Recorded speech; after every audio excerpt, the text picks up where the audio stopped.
Bonjour, nous sommes le groupe 3 de la classe de 4e D. Aujourd'hui, nous allons vous présenter le film Sur le chemin de l'école de Pascal Plisson. On a choisi de vous présenter Jackson, Zaira et Samuel.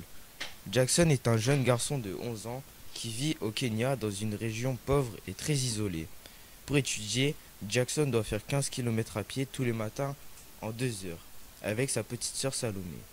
Pour aller à l'école, il traverse une savane dangereuse remplie de troupeaux d'éléphants. En plus, pour le repas du midi, il transporte chacun du bois et un bidon d'eau.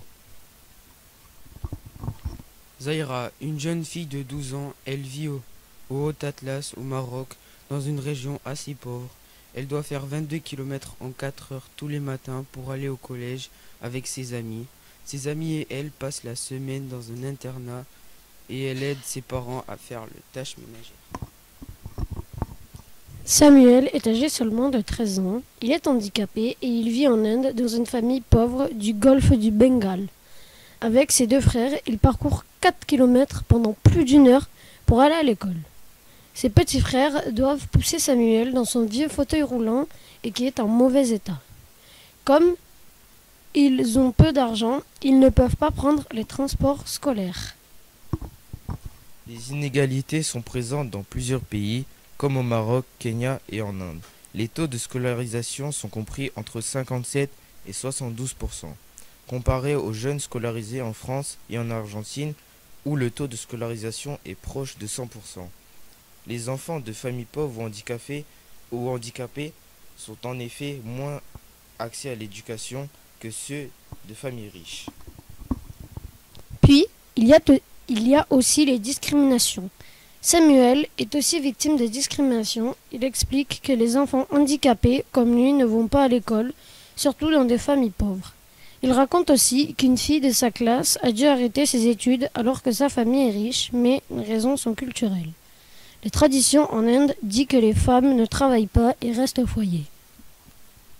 Au Maroc, les filles sont aussi victimes de discrimination.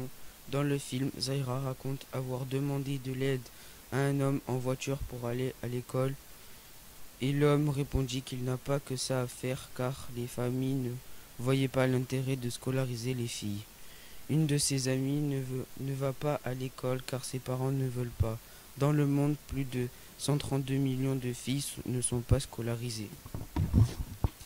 Samuel nous donne son opinion. Il explique qu'il trouve ça injuste que les enfants comme lui ou pauvres ne peuvent pas aller à l'école. Il s'estime chanceux de pouvoir étudier. Pour nous, l'école est très importante pour pouvoir faire le métier dont on rêve et aller loin dans la vie. Et surtout d'aider notre famille, mais comme Samuel, on trouve ça injuste que tout le monde ne peut pas avoir accès aux études. Dans le monde, l'école doit être gratuite et proche d'où on habite.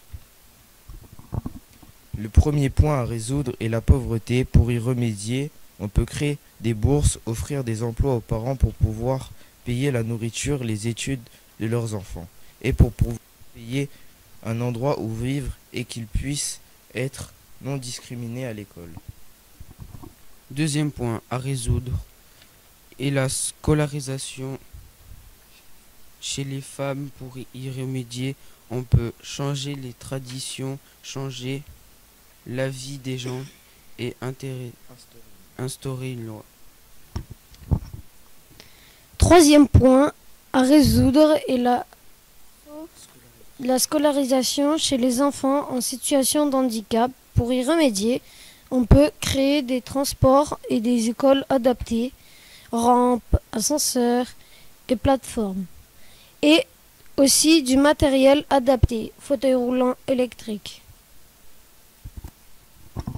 Si on résout ces points, les enfants de demain auront peut-être une scolarisation et un avenir assuré. Merci de nous avoir écoutés.